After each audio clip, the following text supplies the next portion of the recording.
بدل ما نفتح ايدينا لربنا ونقول يا رب انا اروح افتح كفي لدجال يقرا الكف يكلمني عن المستقبل وهو مش عارف حاجه عن الحاضر. سبحان الله يا جماعه، في مشاكل بتمر في حياتنا، سبحان الله بنمر على المشاكل دي او هي بتمر علينا.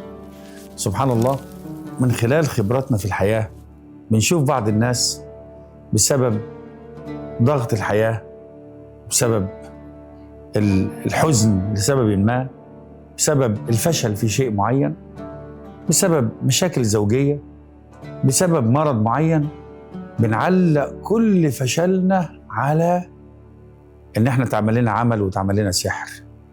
واكتر حاجة واسهل حاجة نعملها ان احنا نشوف اقرب دجال للبيت او حد يقول لنا عليه ونروح للانسان ده وبننسى فيه حاجة اسمها ربنا سبحانه وتعالى. وربنا عز وجل قال في القرآن الكريم: وأنه كان رجال من الإنس يعوذون برجال من الجن فزادوهم رهقا.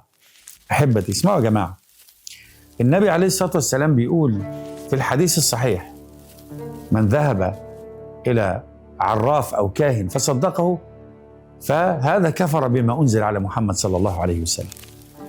واللي بيروح بس يسأله سؤال كده ربنا ما تقبلش منه 40 يوم صلاة.